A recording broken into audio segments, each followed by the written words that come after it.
자, 2015년 스포츠 교육학 기출문제를 다루도록 하겠습니다. 지금까지 우리가 그 기출문제를 좀 몇 번 다뤄봤는데요. 2015년 문제들을 보면 좀 처음이라서 그런지 뭐라 그럴까요? 구성이나 뭐 물어보는 방식은 좀 상당히 투박해요. 투박하다는 거는 뭐 물어보는 거지? 이런 느낌이 좀 드는 거죠. 그리고 이제 체육학이 어떤 지금까지 해왔던 것이 어떤 자생적으로, 그러니까 국내에서 이렇게 학문이 뿌리를 내려고 이렇게 왔다라기보다 이제 유학한 분들이 대학에 자리를 먼저 잡다 보니까 아무래도 그 번역서 이런 거 중심으로 어떤 그 학술적인 접근이 진행이 된 거예요. 그냥 뭐 우리가 대화를 할 때는 말이 비문이 나오고 말이 앞뒤가 안 맞아도 분위기상 무슨 얘기인지 대충 이해할 수 있고, 또 혹시 틀려도 다시 물어보면 되니까 그럴 수 있는데, 글로 적어 놓은 건 좀 다르거든요. 그러다 보니까 되게 투박하고 말이 앞뒤도 안 되는 것 같은 것들이 많이 적혀 있어요. 책들에, 그러니까 이론서들에. 근데 그것을 이제 2015년에 처음 시행하다 보니까 그대로 옮겨온 거예요. 옮겨오다 보니까 조금 우리 문제 푸는 우리 입장에서는 이거 무슨 소리야? 뭘 묻는 거야? 라는 게 많이 좀 답답함이 느껴질 때가 있죠. 지금까지 우리 경험으로 보면은 스포츠 사회학 쪽에 그런 게 되게 많았던 것 같아요. 스포츠 사회학 같은 경우는 미국의 영향도 있지만 이게 독일에서 일본으로 넘어오는 경우도 있어서 일본어까지 같이 연결돼 있어서 더 이상한 것 같기도 해요. 교육학도 예외는 아니에요. 뭐 예외는 아니라서 중간중간에 그런 좀 어떤 거친 표현들이 있을 수 있어요. 그거 그냥 다 이것저것 정리해서 도대체 핵심적으로 얘가 묻고 싶은 건 뭐지? 이걸 여러분이 확실하게 좀 가늠을 해서 답하면 될 것 같아요. 지금부터 약 20분 시간을 드릴 거고요. 2015년도 문제니까 그렇게 어렵지 않을 거예요. 우리 다뤘던 거에서 최저 40점, 최대는 뭐 한도 끝도 없고요. 최저 40점, 최소 평균 60점 정도. 그냥 60점 정도만 맞으면 되지 않을까 싶은 거죠. 60점 이상 그 정도로 기대하고 잘 풀기를 기대합니다. 자, 20분 뒤에 만날게요. 네, 20분이 지났어요. 어떻게 좀 잘 하셨는지 모르겠네요. 한번 볼게요. 자, 1번 스포츠 교육학의 연구 영역이 아닌 건 뭐냐. 제가 여러분에게 계속 적어놨어요. 스포츠 교육학은 어떤 교수자가 학습자에게 어떤 내용을 가지고 주거니 받거니 교수 학습하는 거다라고 해서 교수자에 대한 연구, 스포츠 교육이 잘 되려면 이 교수자가 우수해야겠죠. 이런 것을 우리가 교사교육이다라고 얘기하고, 그 다음에 교사와 학생이 주고받는 상호작용, 이것을 교수학습 혹은 수업이라고 얘기를 해요. 그 다음에 가르치는 내용, 이 내용은 우리가 교육과정이라고 하죠. 이 세 가지가 필요해요. 그 맨 마지막에 4번으로 등장하는 교육행정은 스포츠 교육학의 연구 영역은 관계가 없어요. 자, 2번 개방기술에 관련되지 않는 거. 개방기술은 환경이 막 변화하는 거예요. 그런 걸 얘기를 해요.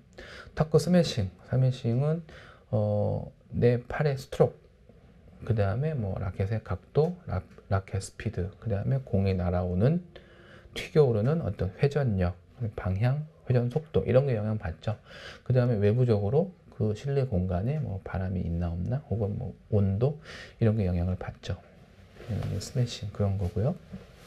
야구 배팅도 비슷하겠죠. 축구 드리블도 비슷하고요. 농구 자유투는 내가 공을 쥐고 있잖아요. 내가 신경 쓸 거는 요거밖에 없잖아. 다른 거에 비해서 폐쇄 기능이다라고 볼 수가 있겠죠. 자유투기 때문에.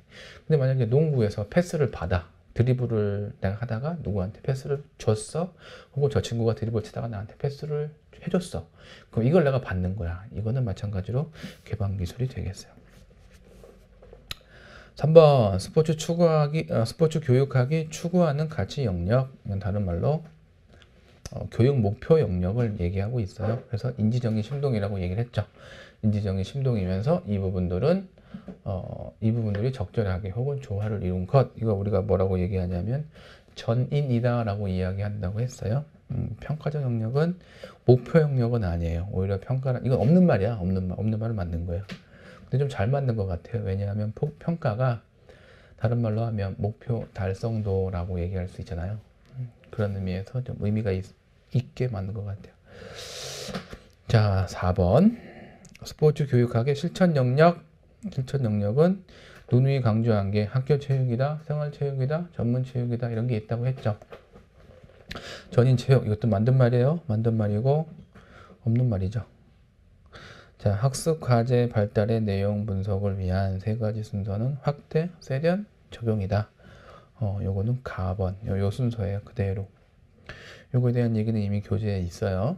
그 다음에 평가의 타당도를 측정하는 방법이 아닌 것은 정확하게는 평가의 타당도라기보다 도구의 타당도라고 말씀드렸죠. 그래서 타당도는 양호도로서 뭐가 갖는 거냐면 도구가 갖는 거다. 평가는 측정을 포함하는 개념이기 때문에 측정 도구 뭐 그런 뜻으로 이해하면 되겠어요. 내용 타당도, 준거 타당도, 구인 타당도 다 포함된다고 하고 준거 타당도 속에 예언과 공인이 있었죠. 그러니까 아마 그 예언을 조언으로 바꾼 것 같아요. 말 하나를. 네, 그래서 이렇게 6번에 3번, 4번으로 할게요. 7번, 체육 지도자의 전문가로서의 성장 방법이 아닌 거, 형식적, 비형식, 무형식 이런 게 있었죠. 네, 뜬금없이 그냥 반성적 성장이란 말이 나오게 했네요. 아, 그런데 이게 또 조금 이 문제가 조금 안타깝기도 합니다.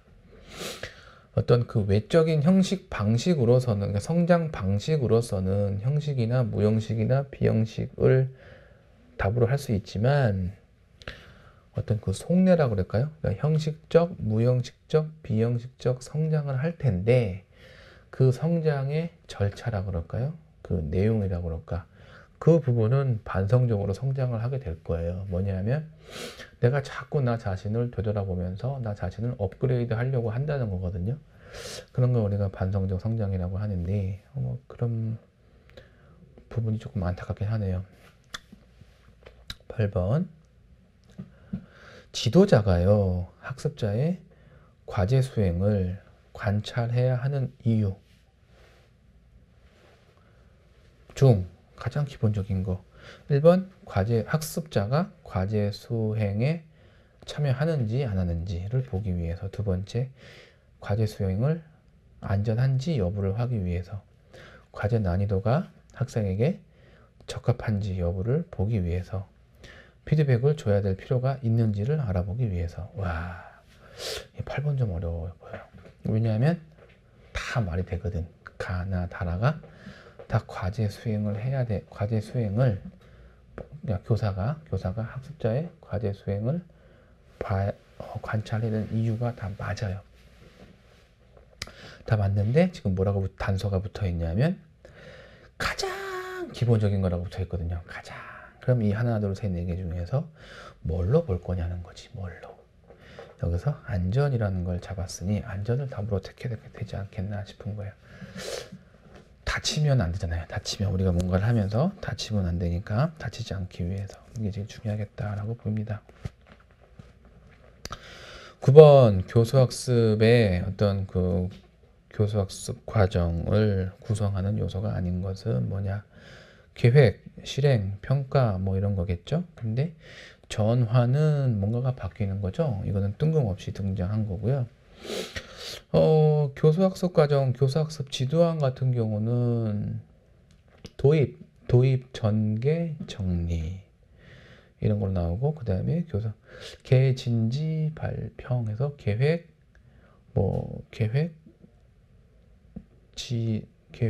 진단, 지도, 발달, 평가 뭐 이렇게 구성하기도 해요. 그 다음 10번 체육 지도자, 스포츠 지도자의 자격 명칭이 아닌 거. 여러분이 시험 보고 있는 그거 얘기하는 거예요. 그거에 대한 명칭이 아닌 거. 스포츠 지도사 맞죠? 그리고 비슷한 유형으로 생활 스포츠 지도사, 전문 스포츠 지도사 이렇게 있어요. 그리고 좀 더 나아가서 건강 운동 관리사가 있어요. 그리고 유아 스포츠 지도사가 있어요. 그리고 노인 스포츠 지도사가 있어요. 답이 없네. 가만 보니까 유아가요, 유아 스포츠 지도사로 되어 있지 않고 유소년 스포츠 지도사로 되어 있어요. 그래서 그렇게 되기 때문에 이거 10번 답을 3번으로 가져갔을 것 같아요. 답은 유아스포 지도사. 이건 이제 명칭이다 보니까 이름이 다르면 안 되겠죠. 자, 효과적인 단서의 특징이 아는 거 이렇게 나와 있는데 단서는 뭡니까? 단서 우리 교재에서는 다루지 않았어요. 단서는 뭐냐면 영어로 쓰면은 Q예요. Q. Q, 클루, Q.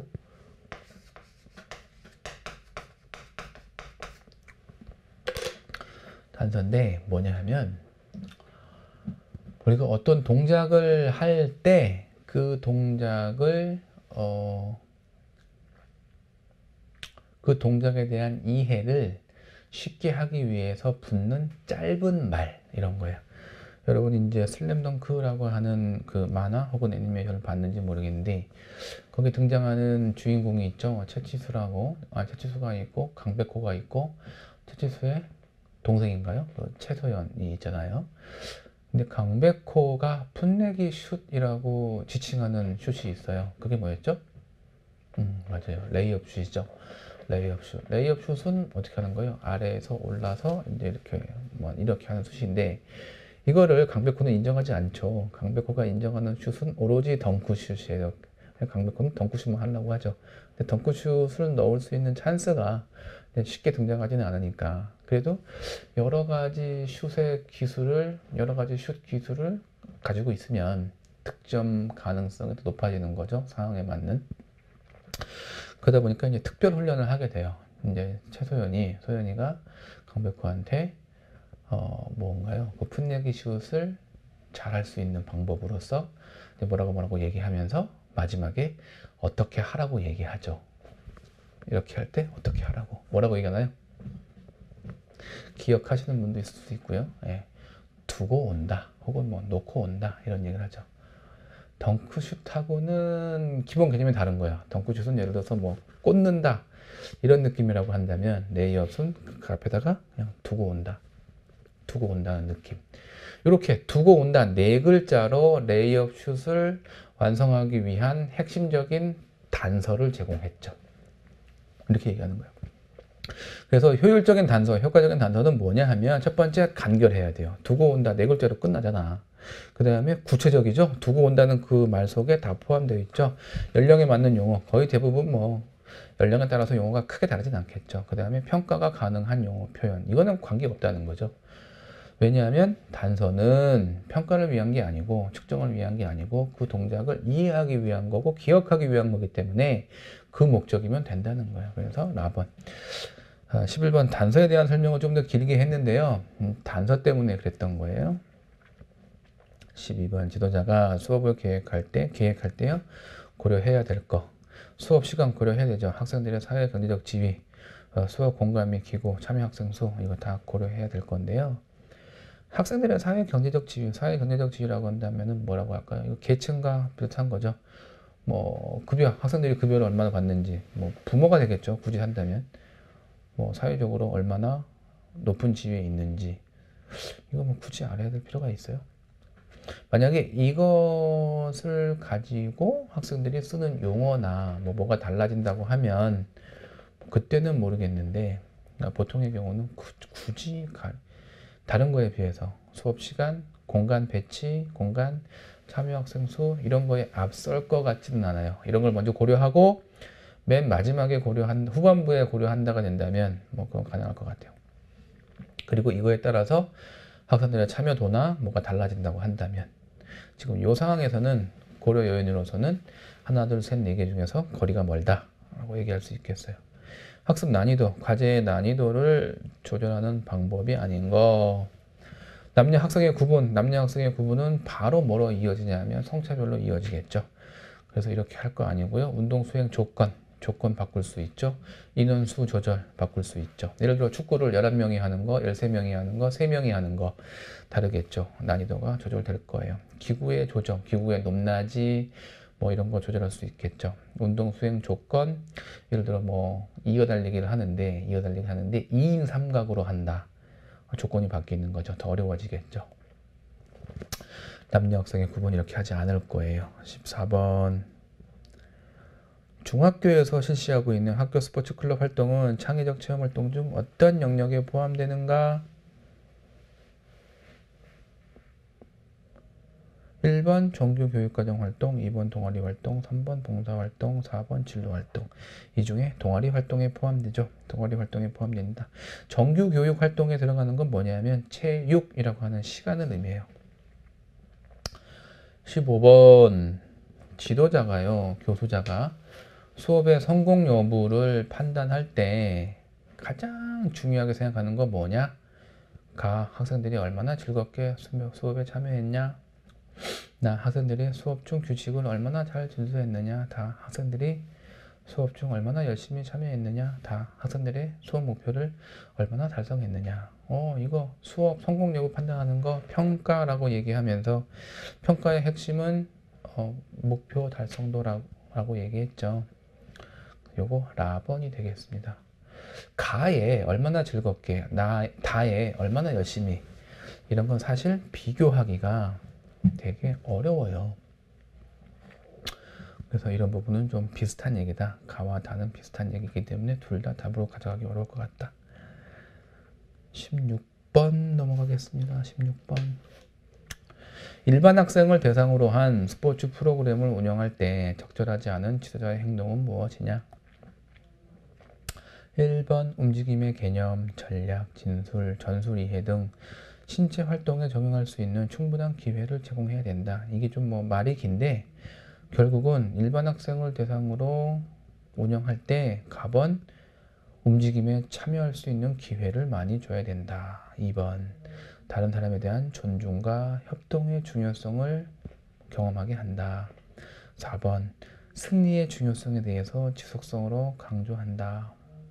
라번 건강하게 살기 위해서 스포츠가 움직임, 운동이 중요하다는 걸 이해시킨다. 뭐겠냐는 거죠.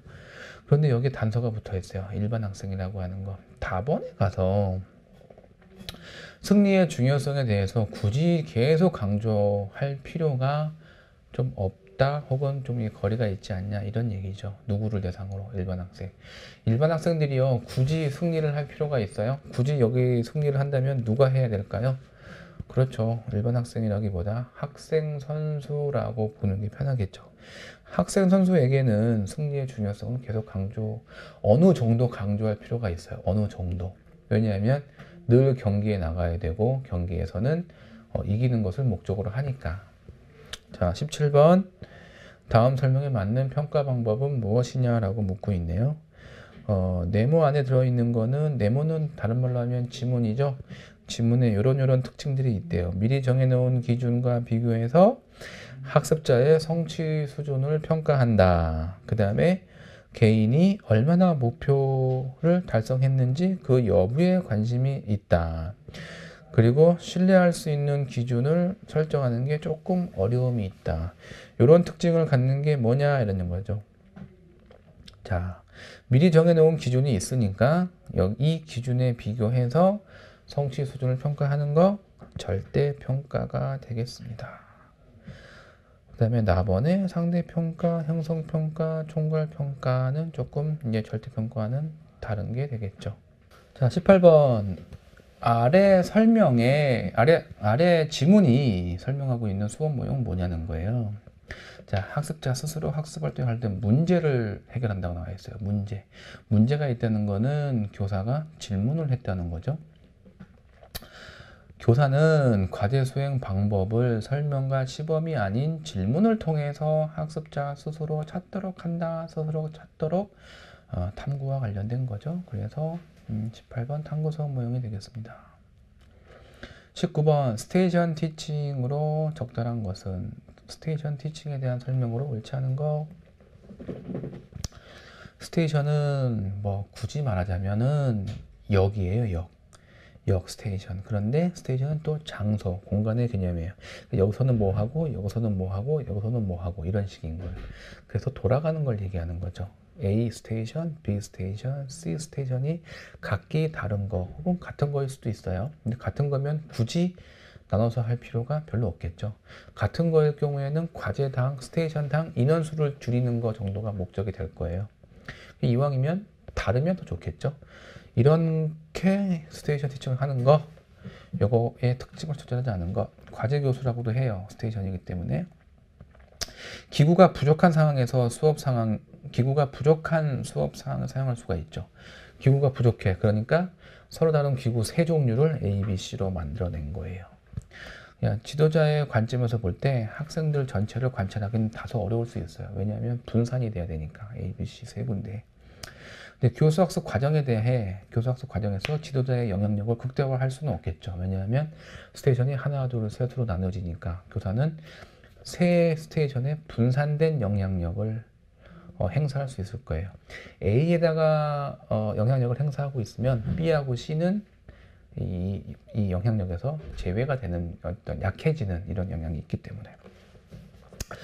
그래서 19번은 나로 가져가면 될 것 같고요. 질문 유형에 대한 설명 중 옳은 거 질문 유형, 이것도 우리가 다루지 않았는데, 질문을 하면 답이 나오잖아요. 그래서 답이 어떻게 나오느냐에 따라서 질문 유형은 크게 둘로 구분이 돼요. 하나는 회상, 그러니까 하나는 답이 하나로 수렴하는 수렴형 질문과, 그 다음에 답이 여러 개로 많아지는 확산형 질문, 이렇게 구분을 할게요. 일단 그 질문은 답이 한두 개로 줄어드는 수렴하는 그런 어떤 그 수렴형 질문과, 그 다음에 답이 여러 가지인 확산형 질문으로 구분이 됩니다. 근데 수렴형 중에서 기억에 의존해서 답을 수렴하는, 기억에 의존하는, 이걸 우리가 회상형 질문이라고 그래요. 답의 가지수가 줄어드는데 옛날에 기억한 거, 경험한 거를 물어보는 거 회상형 질문, 수렴형 질문. 그 다음에 답이 여러 가지가 있어. 여러 가지가 있는데 이것이 여러 가지인데 이 중에 같이 판단할 수 없는 거, 그러니까 다 답인 거를 우리가 가치형 질문이라고 해요. 그래서 가치형 질문과 확산형 질문, 이렇게 네 가지로 구분이 됩니다.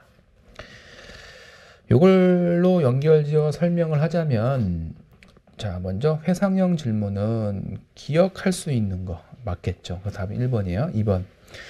어떤 사건에 대해서 개인적 가치나 태도, 의견 등을 표현하게 만드는 질문을 가치형 질문이라고 한다는 거예요.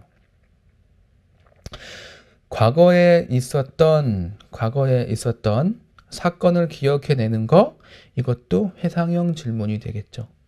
경험하지 않은 새로운 문제에 대한 해결 방법을 찾기 위한 것, 이것은 확산형 질문이 되겠어요. 이렇게 지금 질문이 바꿀 수가 있겠죠. 여기서 여러분들이 몇 개나 맞출 수 있을까요? 혹은 몇 개를 틀릴 수 있을까요? 이렇게 봤을 때 별로 틀릴 만한 게 많지는 않은 것 같아요. 많지는 않은 것 같고, 이 20문제 중에서 여러분 최소한 12개 이상은 맞출 수 있겠죠. 12개 이상 정도만 맞추면 되니까, 평균적으로. 이렇게 해서 2015년 기출문제에 대한 해설을 마치도록 할게요.